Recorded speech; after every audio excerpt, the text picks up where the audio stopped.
Chapter 8, A Masterclass in Grief, Part 2. At family gatherings, Kevin remained exactly what everyone expected him to be. Quiet, respectful, present, never drawing attention to himself, never making grief about him. Instead, he allowed others to comfort him. And in doing so, he became even more believable. One afternoon during a family gathering, Laura's mother watched him from across the room.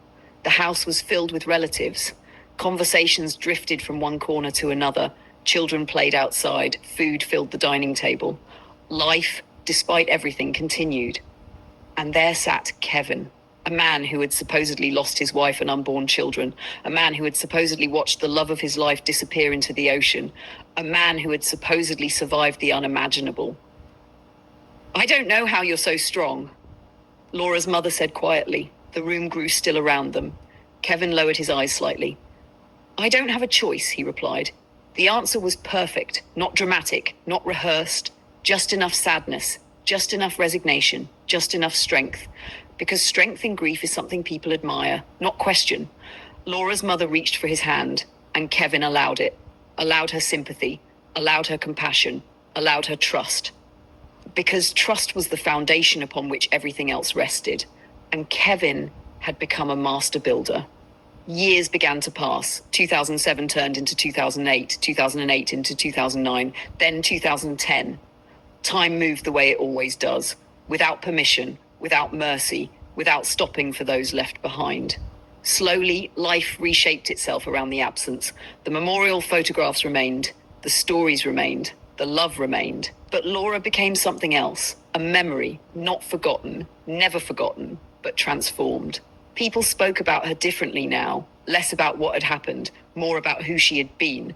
The stories changed, the grief softened, the sharp edges became smoother, and somehow that felt painful too, because every softened memory felt like another step further away from her.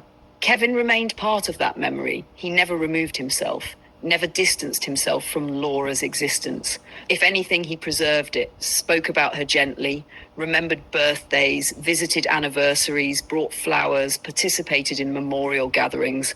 "She was the best thing that ever happened to me," he said once. And no one questioned it because it sounded like truth, it looked like truth, it felt like truth. But beneath that carefully maintained image, life was moving forward, not publicly, not obviously, but steadily. Kevin traveled occasionally, short trips, nothing unusual, nothing suspicious. Business trips, family obligations, personal matters, reasonable explanations, the kind people accepted without concern, especially from a man who had already suffered enough, or so they believed. But those trips were not without purpose, because somewhere else, far from the grief that surrounded him, life had already begun again. Far across the ocean, far from the Crystal family, far from memorial photographs and whispered prayers. Two little girls were growing, Sierra and Ciara, healthy, beautiful, alive. 5 fingers on each hand, bright eyes, curious minds, small voices filling a home with laughter, a home prepared long before they arrived, a home waiting for them, a home built upon a terrible secret. To Sierra and Ciara, the world was simple, safe, predictable. They knew the woman they called mother. They knew the family surrounding them. They knew the routines of childhood, bedtime stories, birthday celebrations, family photographs. They knew love, or what looked like love, what felt like love. They knew nothing else, nothing about Laura Crystal, nothing about the woman who had carried them, nothing about the woman who had died because they existed, nothing about the lies that had shaped their lives before they ever took their first breath. And Kevin visited. Not frequently enough to attract attention in the United Kingdom, but often enough to remain important. Often enough to remain familiar. To the girls, he was not a stranger, not a visitor, not someone passing through. He was simply Kevin, a trusted presence, someone whose arrival brought smiles, someone they recognized immediately, someone they welcomed without hesitation.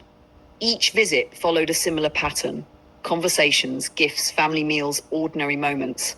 And that was what made them so dangerous. They felt ordinary, normal, as though nothing terrible had ever happened, as though Laura Crystal had never existed, as though the past had been successfully buried, as though truth itself had been erased. Yet even Kevin understood one thing: no lie remains completely still. It requires maintenance, attention, care, and so he continued playing his role. both roles, the grieving widow in one country, the familiar presence in another, never allowing either world to collide, never allowing either version of himself to slip, never making a mistake. Because mistakes create questions, and questions create problems, and Kevin had spent years ensuring neither existed.